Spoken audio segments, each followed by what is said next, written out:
What is up, everyone? It is DJ Martini Midwest Reviews coming at you with another video for my channel today. I have a really good video on the KOSS QZ-99s.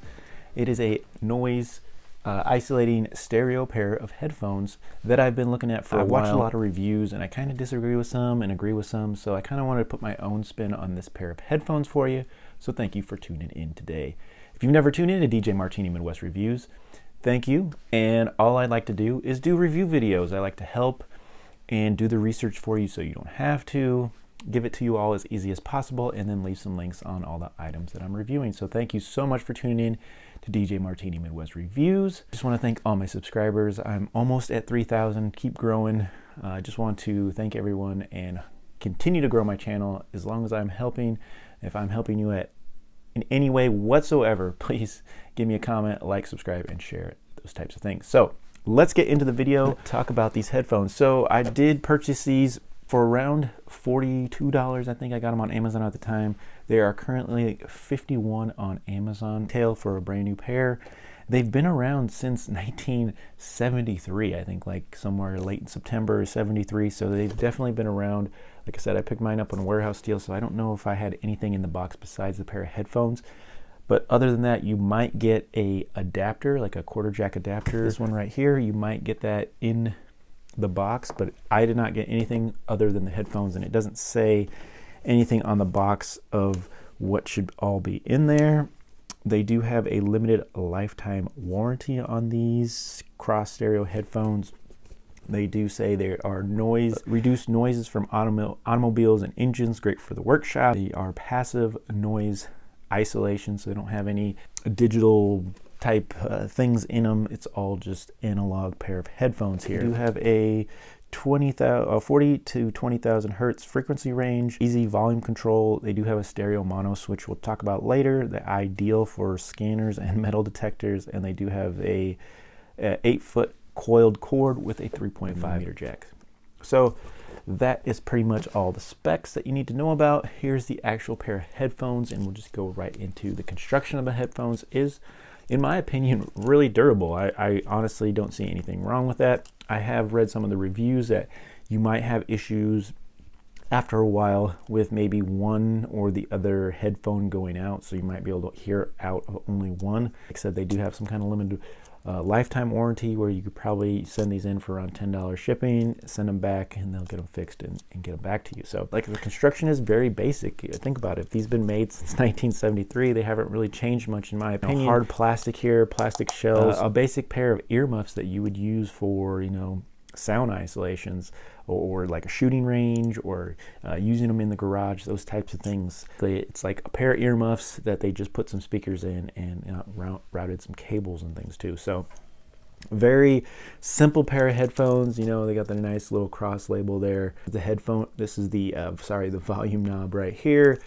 I do like that they put right and left on actual cups. That kind of, I always like when headphones do that. On the top here, it's like, it's not very thick, and I guess it is a foam, but it's really nothing crazy. And then they actually have like vinyl pads that you would get on a normal pair of like earmuffs that you would use for the garage or things like that. So you can sweat in them and those types of things. You're going to get away with that. But in my opinion, they're not very comfortable to have those pads. So I am getting a different pair of pads for these. And in a future video where I'm comparing these with another pair of headphones that I'm looking into, I'll give you an update on how those pads perform. But for now, we'll just stick with everything stock and continue with that. So the cups are very, very plasticky.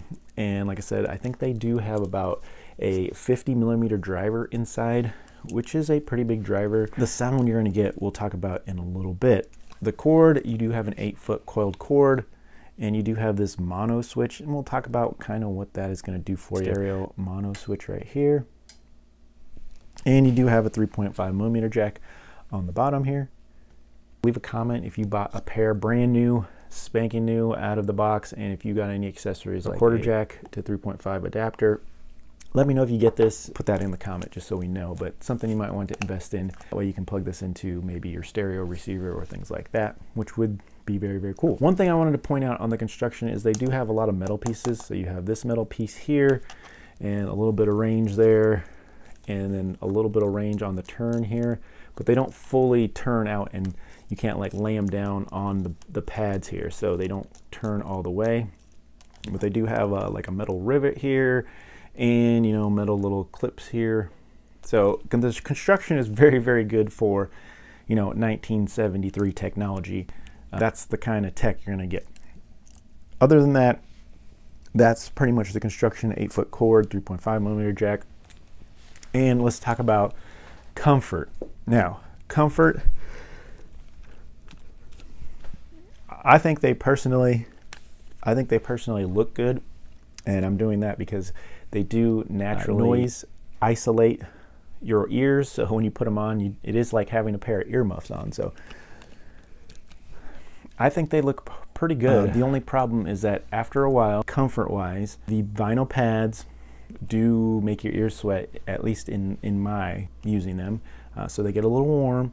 And then also, I think this is going to depend on everyone. Some people might think that these are tight. I feel pretty good actually on my head, but I notice if I put them maybe a little too far back, they just don't feel right. So it's just going to depend on everyone, that they might be a little uncomfortable for some people, and some people are going to really like them, and some people are not. So with the pads, like I said, I think that's going to be a huge thing, but I think if maybe you replace the pads with some kind of different material other than this like vinyl material, that could help a lot too. So when I do get that done and I compare them later, I'll give you that update and let you know if that improves some of the comfort or sound or anything like that. But as of now, with the stock pair of headphones, they do get a little warm. They do feel a little tight. These are heavy. These are, I want to say 15 ounces, so they're almost like a pound. They're heavy. They're heavy. These are a heavy pair of headphones. Bulky. Nothing light about them. Just keep that as a note for the comfort level, that, you know, some people are going to love them and some people are going to hate them. All right, let's go to the next point. Let's go to soundstage on these headphones. Now, they do have a very small soundstage, but it just depends on what you're listening to, in my opinion, because these sound fantastic with oldies. I mean, that's kind of when they were made. They were made in the 70s, so anything 70s, 80s, even some 90s, that type of music sounds fantastic. With some rock music, and you can really hear the instruments. They are very mid-range heavy, in my opinion. The mid-range really comes right through to you. Highs really come out. But when you're listening to those oldies, and you're listening to maybe a hi-fi, maybe on your Tidal or Spotify, oldies come through, you can really hear a lot of instruments. So there is a soundstage, but it's small, but it's not fantastic. But there is a small soundstage on these, which is impressive for an old pair of headphones like this. Like I said, oldies sound fantastic. Classical music sounds fantastic. But newer music, in my opinion, is just lacking. And if you want listen to newer music as well, you might need some kind of amplifier or a DAC, like the FIO, a little amplifier, headphone amplifier to amplify, to get a little bit more bass response, because these have very small bass response, in my opinion. Now, I am going to do a review on the KOSS Pro 4As, which are very, very cool and are very similar to this. And so I kind of want to do a comparison. I haven't seen a lot of videos on that. And so I want to see if these are any similar to those, because they look very similar, except these are kind of sold as, you know, still noise isolating stereo headphones, but better for scanners and metal detectors, and they kind of have a weird mono switch on the bottom, which we'll talk about here in a second. And so the other ones are kind of showed as DJ studio speakers, so I want to see if they maybe have a more full range sound to them. Like I said, these are very high. They have a lot of mid-range, and they have very little bass. The bass is there. It's there, it's just not, it's lacking compared to the mid-range and the treble. So just something on soundstage there, and sound profile on these headphones. But when you're listening to oldie music, I was listening to Night Train by the Commodores, and it sounded fantastic. Like, I was listening to some Isley Brothers in here, Who's That Lady, and really, really has a soundstage. You heard a lot of instruments, you hear a lot of their vocals. The bass, like I said, is just lacking, but everything else was there, and it really sounded good. So a really good profile for your oldie music. Now, when you come to newer music, that's when I'm kind of having a little problem with them, because the newer music just doesn't sound as good. All that new music is, not made the way with live instruments like it used to be. And so these, especially when you're talking about low range bass or things like that, the bass doesn't sound crisp. It doesn't sound like it should, in my opinion. And so it makes it the whole process of new music not sound fantastic. Now, some does, some doesn't, in my opinion, but it's just not right, in my opinion. So take that for whatever you can take it, but the new music, kind of struggle listening to it in here. Now, if you listen to new rock music or things like that, that's still pretty good, because still using those live instruments. Live instruments sound really good in these. All right. The next thing I want to talk about is that mono switch. Now, you have stereo and mono. Why would you need a mono switch? When you're using stereo, there's two channels that are being recorded. So you have one on the left, one on the right. When you use a mono switch and you're going to switch it, then both channels are the same. So basically, you're not separating the music. It's just one continuous stream into both heads. So if you're using it for listening to a scanner, or if you're using it to a metal detector, that's kind of what you're going to need that mono switch for. You have a nice mono sound. Now, it could help you if you're doing some musical mixing or video editing, because sometimes you might want to focus on a mono signal other than a stereo. You kind of want to hear. I will tell you, when you switch it to a mono signal, you do lose volume, so you do have to turn it up a little bit more. And you go to the stereo, and then it's a little bit louder, of course. Just something to know in these headphones. Something you're probably not going to use a lot if you're just using it to listen to music, because you're going to want that stereo sound out of these. All right, next thing, let's go. I think we talked about construction, soundstage, value, things like that. Let's talk about positives and negatives on the QZ-99s from KOSS. Positives, definitely price point, $40 to $50 on these. You can get a warehouse deal. I think that's a fantastic deal.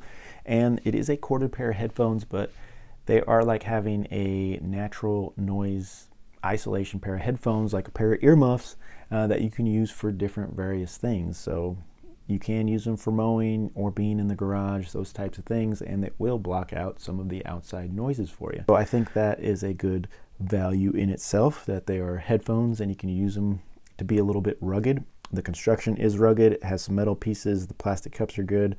The vinyl ear pads, probably not as fantastic, and then that'll be one of my negatives, but other than that, the construction is very good for what it is.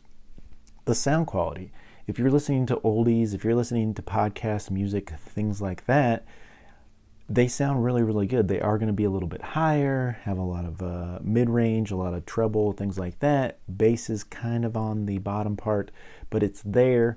There is some tones that sound decent every once in a while, depending on the music you're listening to. For the most part, they sound really good, and they do have a small window of a soundstage that is pretty impressive for what these are made for. A pair of headphones to use in a shop or things like that. So it was kind of impressive for that. Other than that, some of my negatives, on the other hand, though, they are very heavy, and there's going to be a sweet spot for people who think they're not comfortable to people who think they are comfortable.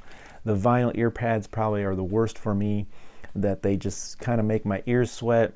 I don't think I could keep them on for a long time. Using them for mowing or things like that probably would end up hurting my head, because I usually have to mow for like an hour or so. And I think after that point, my ears would really be sweating.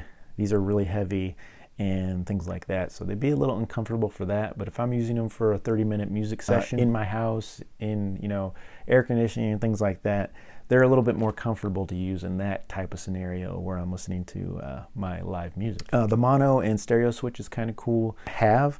Not that you're going to be using it a lot, in my opinion, depending on what you do, but listen to what music sounds like stereo or in mono, so it's kind of fun to play with there. The noise cancellation itself, something to give you an idea about, is that so when you're listening to music, volume at the volume that you prefer, that you like, and just remember that there's two volume controls: the volume on your device and the volume on the headphone, the little circle knob on the headphones. Make sure that you adjust them both. But once you find that volume, the headphones kind of do their natural thing, and they're going to block out sound at volume with whatever you listen to. And I actually took a cordless drill and kind of put it by my ear and see if I could hear it, and I used some other things, made some noises. And when you're listening to music at volume, you cannot hear other things. They actually do a pretty good job of that. Now, if you have them just on and you have no music, you can hear through them pretty. They do mute music. They do mute other sounds. Sorry, not music. They mute other sounds out a little bit, but you can still hear them. So they're not really going to block as good. Like if you just had a pair of shooting earmuffs or things like that, I don't think they work as good as that, but they do work decent when you have music at volume to block other sounds out. So something to think about there, which could be a positive or negative depending on what you're going to use them for. Sound profile itself is also kind of a positive or negative because it's going to be up to everybody what they think. I say they have a lot of treble, they have a lot of mid-range, they don't have a lot of bass at all in my opinion, and some newer bass, like especially in rap and R&B and things like that, just doesn't sound right in my opinion. And so if you're listening to the Commodores or some of the oldies out there and you're kind of have that live band scenario, that sounds fantastic. If you're listening to a podcast, if you're listening to a video, sounds really good. Even some home theater would sound decent. But if you're listening to newer music like R&B and rap, some of those genres just doesn't sound right to me. And even if you amplify them, the bass just still doesn't sound correct. So if you're listening to oldies in these, that is your best bet. If you're listening to classical music or any kind of live interpretation of music, whether it be like a live band or live band music or rock music or, you know, instrument type based music, that's going to sound the best on these headphones in my opinion. I'm really excited that I got to bring you this video, put my spin on these KOSS headphones. That's about it I got for you. Thank you so much for tuning in to DJ Martini Midwest Reviews. This has been the KOSS KZ-99. Like I said, you can pick them up on Amazon for around $50. Maybe check out those warehouse deals as well. Check out eBay, and you can find these out there. They've been made for a while.